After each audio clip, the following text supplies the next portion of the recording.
ئیماندارانی خۆشەویست، پێشینانی ئێمە خۆشەویستەکانم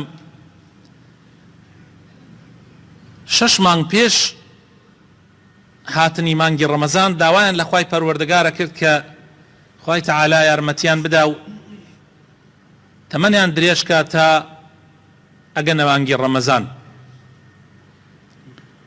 پێش مانگی ڕەمەزان بە مودەتێک ئەوان هەموو کاروبارەکانی خۆیانیان ڕێکە خست، ئامادە ئەکرد بۆ پێشوازی لەو مانگە پیرۆزە. مانگی ڕەمەزان مانگی تاعەت و عیبادەتە.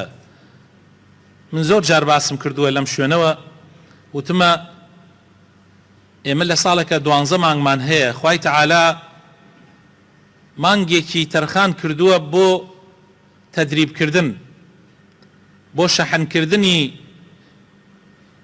ئیمان، تاوەکو بتوانین ئەو 11 مانگەکەی تر بە جوانی خواپەرستی بکەین. هەروەکو مۆبایلەکانمان، وەکو چۆن مۆبایلەکانمان لە 24 سەعاتی ڕۆژە سعاتێک پێویستی بە شەحنکردن هەیە بۆی بتوانێت بەرگەی ئەو 24 سەعاتەکەی تر بگرێ یان ئەو 23 سەعاتەکەی تر بگرێ. بە هەمان شێوە مانگی ڕەمەزان مانگێکە بۆ شەحنکردنی ئیمانی ئینسانی ئیماندار بۆ ئەوەی بتوانێت 11 مانگەکەی تر بەرگە بگرێ. هەندێک هەنگاوی گرنگ هەیە پێویستە ئێمە بینین پێشەوەی بڕۆینە ناوی مانگی ڕەمەزانەوە. یەکێک لەوانە پێویستە نیەتێکی ڕاستگۆیانە و بڕیارێکی توند و بەهێز بدەی وەکو ئیماندار، تۆی ئیماندار، کەوا ئەم مانگی ڕەمەزانە گۆڕایەڵی تەواوی خوای پەروەردگار بکەی و کۆشش بکەی، جوهد و جیهاد بکەی بۆ ئەوەی بتوانی لەم مانگە پیرۆزە پەرستنێکی جوان ئەنجام بدەی. لە مانگەکانی تریشا تو هەر ئەیکەی، بەڵام لەم مانگە زیاتر و زیاتر بکەی. خوای پەروەردگار ئاگای لە دڵی هەر یەکێک لە ئێمەیە، ئەزانێت ناوی دڵی ئێمە چی تایە. ئەگەر ببینێت تۆ عەزمێکی تەواوت کردووە، نیەتێکی ڕاستگۆیانەت هێناوە کە ئەم مانگە بەسەرا تێپەڕ نەبی وەکو مانگەکانی تر، بە تەئکید خوای تەعالا هاوکارتە بێ و یارمەتی دەرتە بێ. هەوڵ بدەی ئەو تاوانانەی کە ئەنجامی دەی ڕۆژانە کەمی کەیتەوە، سووکی کەیتەوە. ئەگەر بۆت بکرێ هەر بنبڕی بکەی، چونکە تاوان خۆشەویستەکانم گەورەترین بربەستە لە بەینی تۆ و خوای پەروەردگارە. جا ئەگەر ئینسان بتوانێت لەگەڵ نزیکبوونەوەی، نەک لەگەڵ هاتنی، لەگەڵ نزیکبوونەوەی مانگی ڕەمەزانە تۆبەیەکی ڕاستەقینە بکاو، بە تەواوەتی خۆی یەکلا کاتەوە بۆ پەروەردگاری مەزن، شتێکی زۆر باشی کردووە. دوعا و پاڕانەوە زۆر گرنگە تۆ داوا بکەی لە خوای پەروەردگار کە خوای تەعالا تەمەنت درێژکە تا ئەگەیتە مانگی ڕەمەزان، لەوانەیە پێش مانگی ڕەمەزان تۆ بمری و بگەڕێیتەوە بۆ لای خوا. جا داوا بکە خوا تەمەنت درێژکە و بگەیتە مانگی ڕەمەزان، و پاشان مانگی ڕەمەزان بە جوانی بە لاشەیەکی ساغەوە بتوانی عیبادەتەکانی تیا ئەنجام بدەی. خەڵکانێک هەیە ناگانە مانگی ڕەمەزان، خەڵکانێک هەیە ئەگەنە مانگی ڕەمەزان، بەڵام نەخۆشی و ناڕەحەتی و مشکیلە و کێشە نایەلێ بە جوانی عیبادەتی خوا بکەن لەو مانگە. جا تۆ داوا بکە لە خوای پەروەردگار کە خوای تەعالا تەمەنت درێژکە و کاروبارتیش بۆ ئاسان بکە.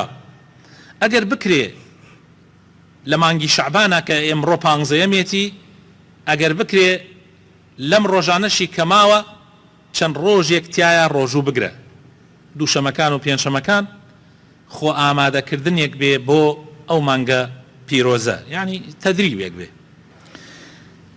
هەوڵ بدە هەر لە ئێستەوە پێش ئەوەی بڕۆینە ناو مانگی ڕەمەزان، لە ماوەی ئەم 15 ڕۆژە پێویستیەکانی مانگی ڕەمەزان بکڕە، خواردن، جلوبەرگ و حتا تەنانەت پێویستیەکانی ڕۆژانی جەژنیش هەر لە ئێسەوە بیکڕە، لەبەر ئەوەی لە ڕەمەزانە بیر لەو شتانە نەکەیتەوە. لەبەرەوەی لە ڕەمەزانە تەنها و تەنها هەوڵ بدەیت کاتەکانت لە بەینی ئەگەر لەو کەسانە بی کە لە ماڵایت و ئیش و کارێکی تایبەتیت نییە لە بەینی ماڵ و مزگەوتە کاتەکانت ببیتە سەر و ئەگەر کەسێکی وەزیفەتت هەیە یان ئیشێکت هەیە یعنی تەنها ئیشەکەت ئەنجام بدەیت و بگەڕێیتەوە بۆ ماڵ و مزگەوت ژیانت هەوڵ بدەیت لەو بەینەیە بێ بە تایبەت لەو مانگە پیرۆزە. هەندێک لە پیاوچاکان خۆشەویستەکانم 40 ساڵی کۆتایی تەمەنیان تەنها لە نێوانی ماڵ و مزگەوتا بردوۆتە سەر. 40 ساڵی کۆتایی تەمەنیان. طبعا کاتی ئێماڵین کۆتایی تەمەنیان و نەزانن لە دوای 60 ساڵان ئەو بڕیارەیان داوە نەوەڵڵا. ئەهلی مەدینەی پێغەمبەر صلی الله عليه وسلم کە تەمەنیان بگەیشتایەتە 40 ئیتر یەکلا ئەبوونەوە بۆ خواپەرستی ئیتر تەنها ماڵ و مزگەوت. سعیدی کوڕی موسەیەبێکێک بۆ لەو کەسانە تەنها ماڵ و مزگەوت حتا تەنانەت کاتێک کوڕەکەشی وەفاتەکە لەگەڵ مسلمانانە ئەیشۆرێتەوە نوێژی لەسەرەکا و پاشان لە دەرگای مزگەوت داوا لە مسلمانانەکە ئیجازەی بدەن چونکە ئەم وعدی داوە ژیانی لە بەینی ماڵ و مزگەوت باتە سەر. ئیتر تۆش تەرتیباتیە بۆ خۆت بکە بەو شێوازەی کە بۆت گونجاوە کە زۆرترین عیبادەتی تیا ئەنجام بدەی هەوڵ بدە بیکە. ئەگەر بۆت ئەکرێ بتوانی لە ڕەمەزانە عومرەیەک ئەنجام بدەی کارێکی زۆر مبارەک و پیرۆزە. عومرەکردن لە ڕەمەزانە وەک ئەوە وایە لەگەڵ پێغەمبەر صلی الله عليه وسلم حەجێکت ئەنجام دابێ. زۆر کارێکی پیرۆز و مبارەکە ئەگەر بۆت بکرێ. هەوڵ بدە خۆت و دەوروبەرەکەشت وەکو چۆن خۆت ئامادەکەی دەوروبەرەکەشت خێزانت ماڵ و مناڵت خزمەکانت برادەرەکانت هەمویان تەشجیع بکە و گەرم و گوڕ بکە بۆ پێشوازیکردن لە مانگی ڕەمەزان. باسی خێر و فەزڵەکانی مانگی ڕەمەزانیان بۆ بکە. هەرچی ئەزانی هەرچیت بیستووە هەرچی ئەبیسی هەوڵ دە درێغی لێ مەکە چونکە گەیاندنی ئەم دینە و باسکردنی ئەم دینە تەنها ئیشی من نییە، تەنها ئیشی مەلاکان و بانخوازان نییە، تەنها ئیشی پیاوچاکان نییە. هەموو کەسێ بەش بە حاڵی خۆی ئەهل دینە و لەسەرێتی بانگەواز بکە بۆ لای دینی خوات چی ئەبیسی بیگەێنە و تەشجیعی خەڵک بکە بە قەدەر توانە برادەرێکت خزمێکت خێزانەکەت مناڵەکانت باوکت دایکت ئەو کەسەی کە نزیکە لێتەوە هەوڵدە بە ئەوانیش ئەو ئامادەیە دروستکە. ئەگەر بکرێ هەر لە ئێسەوە بڕیارێ بدەت چەند مقدارێک پارە بخەیتە لاوە بۆ خێر و خێرات لە مانگی ڕەمەزانە، هەر لە ئێسەوە مقدارێک بەپێی ئەوەی کە هەتە ئیسلام داوا ناکە ئیلا تۆ پارەیەکی زۆر چەند توانات هەیە مقدارێک پارە بخەلا ئەمە بۆ خێر و خێرات. جگە لە زەکات فەرزە بەس جگە لەوە بەشێک لە خێر دانە بۆ بەشێک لە پارە دانە بۆ ئیفتار سائیم کە پێغەمبەری خۆشەویستمان صلی الله عليه وسلم فەرمی هەر کەسێک فتاری ڕۆژوانێک بدە ئەجری ئەو ڕۆژوانەی دەسەکەوێ بەبێ ئەوەی لە ئەجری ئەویش کەم بێتەوە. جا ئەمە خێرێکی گەورەیە. تۆ هەوڵ بدە لە مانگی ڕەمەزانە چەند کەسێک تەرخە دیاریکە هەوڵدە فتاریان بۆ بکە. ئەگەر بکرێ کۆمەڵ ئیفتاری جەماعیش لە مزگەوتە ئەنجام بدرێ وەکو ساڵێک لە ساڵەکان ئێمە لەم مزگەوتە کردمان شتێکی چاکە، یعنی چەند بسڵمانێک بێنە لای من بە یەکەوە مشاوەرە بکەین بتوانین ئێوارانێک فتاری هەموو ئەهلی مزگەوت بدەین. ئەو شتێکی زۆر چاکە و مبارەکە ئینشاء الله تعالى. جەدوەلێکی جوان دانین بۆ خۆمان بۆ مانگی ڕەمەزان، یعنی بەرنامەیەکمان هەبێ. بۆ نمونە لە بەرنامەکانە ئەمانەی تیابێ پارێزگاری لە نوێژی جەماعەت و ئەگەر بتوانین ئەو حەدیثەی پێغەمبەر صلی الله عليه وسلم جێبەجێ بکەین کە پێغەمبەری خوا ئەفەرمێ صلی الله عليه وسلم من صلى لله 40 يوما في جماعة يدرك التكبيرة الأولى كتبت له براءة من النار وبراءة من النفاق.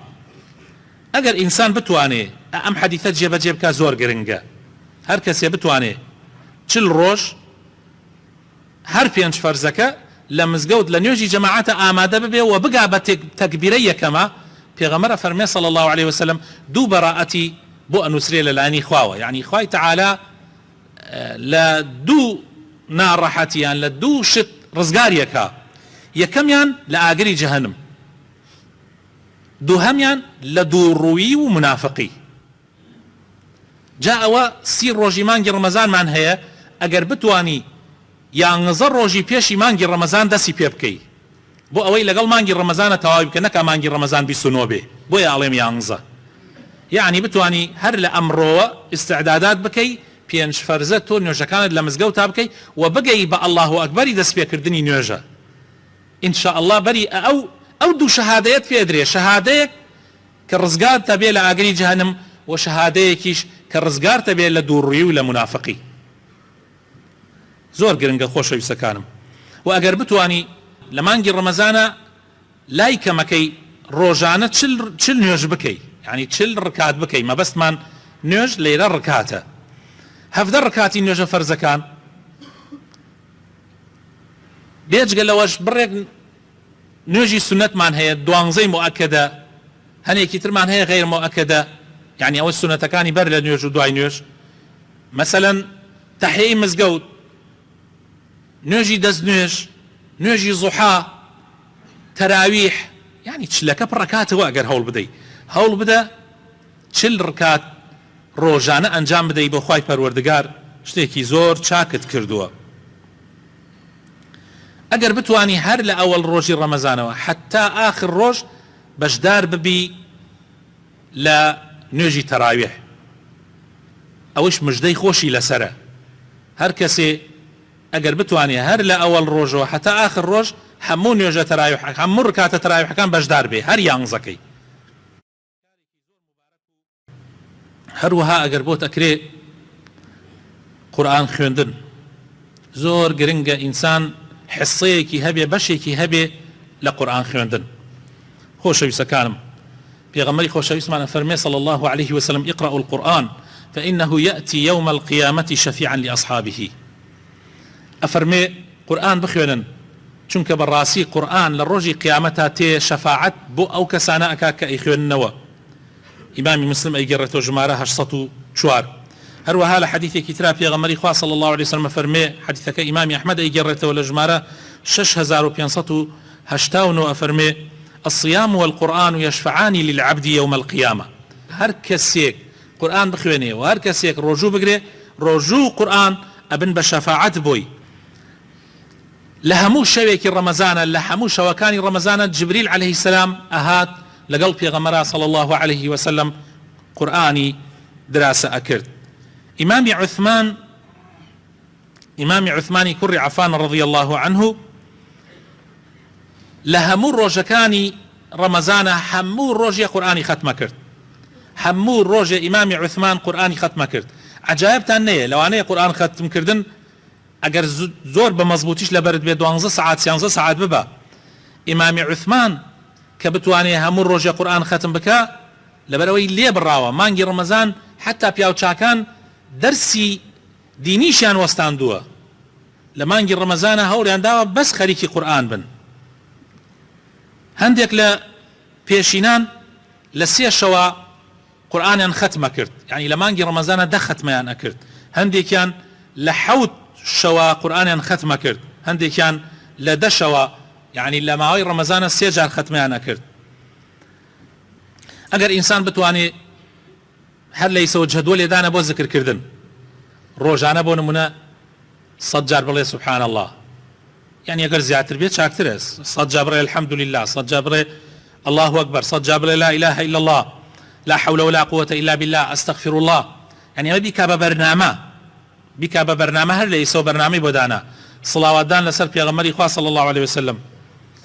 دوعای هەندێک دوعا هەیە لە قورئانە، ئەگەر بتوانی لە مۆبایلەکەتە ڕایکێشی لە ناو مۆبایلەکەتە دوعا قورئانیەکان، دوعاکانی پێغەمبەر صلی الله عليه وسلم. هەر دوعایەکی تر دوعا زۆر بکەی لە مانگی ڕەمەزانە.